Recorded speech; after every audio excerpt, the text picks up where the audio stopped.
Hi, I'm Pat Kelly. Okay, in this problem, we're asked to verify that the equation satisfies the logistic differential equation, which they also give you here. There's a second part of the problem, just before I forget. We're also supposed to find the initial conditions, so we'll do that when we're done. So we're supposed to verify that this equation satisfies this differential equation. And what else I've written down for you is from the lesson, you would have learned that this logistic differential equation has this solution. The reason why that's significant even to start is because this solution matches this equation with some specific values, like in the numerator, L is going to equal 8 for us. You see what I'm doing then is I'm just picking out the specifics that B is the coefficient down here of E, which is just 1, and then K, be careful with it, is the opposite of the coefficient of T, so in the exponent of E. So if there's a negative 2T, our K is just the 2. The reason I want to start with that is because then I have these parameters that I'm going to put into my differential equation. dy dt equals 2y parentheses 1 minus y divided by 8. Okay, now I'm supposed to verify that this equation they gave me satisfies this differential equation. We've done problems similar to this before. Anytime you're verifying a solution, you have to try to take some things and plug them in. Say take some things because here's a y, I got to plug that in right there, and actually even right there. But I also have a dy dt, so we need a dy dt from this equation. So back to work, we're going to find the derivative of this y equals. One thing I'm going to do before I even differentiate is rewrite this as 1 plus e to the negative 2 raised to the negative 1. This is just a preferential step, I guess, on my part. So now I'm going to do a derivative, which is just a chain rule. If you wanted to do a derivative, which is a quotient rule, you'd get the same result. So now I'm going to get into my dy dt using that chain rule. Minus 1 in front, leave the base alone, drop the power down, and then multiply by the derivative of what's inside. The derivative of this is going to be a negative 2e to the negative 2t. And that's my derivative. I'm going to rewrite it still over here before I try to plug it in. My rewrite here, dy dt still equals, for 1 I have a negative times a negative, so let's not worry about that at all. I'm going to grab this 2 and bring it all the way out in front. And this 8 I'm going to write in the numerator.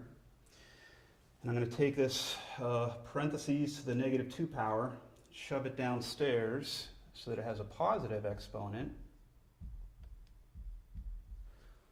But I'm not going to take that to the 2 power. Instead, I'm going to write the other factor of that parenthetical expression in a separate denominator.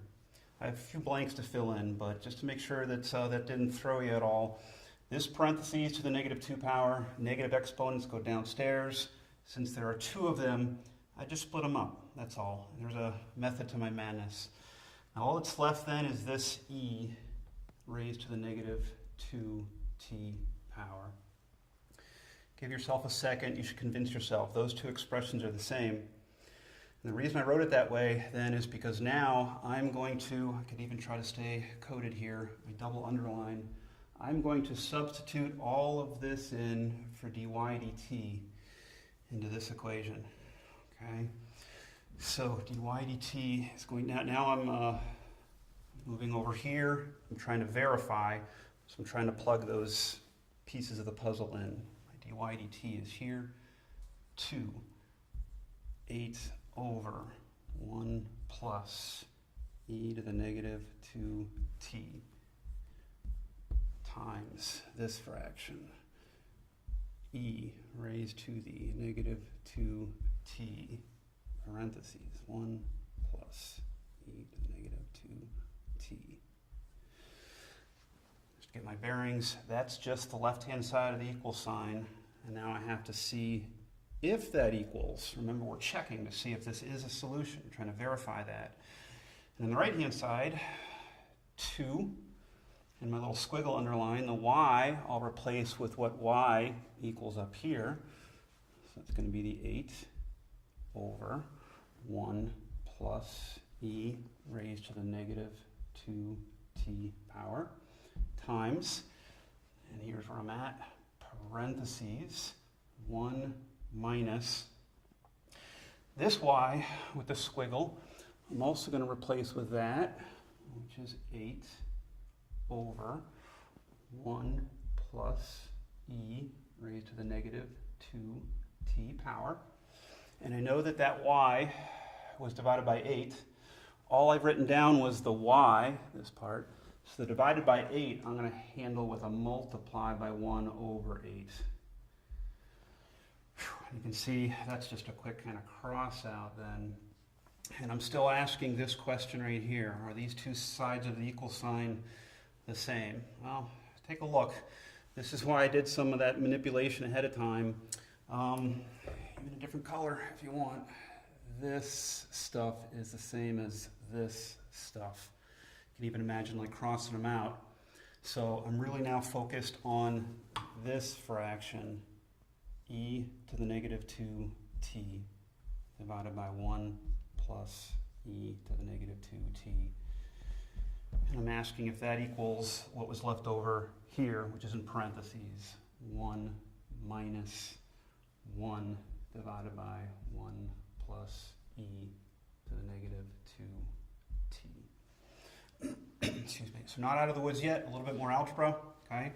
So what I'll do on the right-hand side, excuse me, is I'm actually going to view this as fraction minus fraction. I mean, you can always write it as over 1, because I want to get a common denominator. So the common denominator is going to be that 1 plus e to the negative 2t. So my fraction of 1 over 1 is just going to be that exact expression over itself. And then I'll go ahead and combine the numerators. And when I combine the fractions, it'll just be over one of those denominators, and one representative of it. And I'm going to write the left-hand side down here just for bookkeeping. I'm still asking if these two sides equal each other. But take a look on the right-hand side. The 1 minus 1 in the numerator will subtract out, and everything else matches. So that's a check mark in terms of this being a solution to this differential equation. Okay, they were also supposed to find that initial condition. I told you I didn't want to forget that. So we're supposed to find the initial condition for this differential equation. We're going to use this solution to do so. You just clear a little bit of space. That's all we need for this. So what I'm going to do is grab my y equals 8 over 1 plus e raised to the negative 2t. And we just use a t of 0. That's going to be our initial condition. It's going to give us our initial condition. So I take a t of 0 and plug it in. I get y equals 8 divided by 1 plus e raised to the 0 power. We've seen that enough. That's just a 1. 8 divided by 2. So we get a 4. So my initial condition, y of 0 equals 4. That's what they wanted. There, problem complete. Thanks, hope that helps.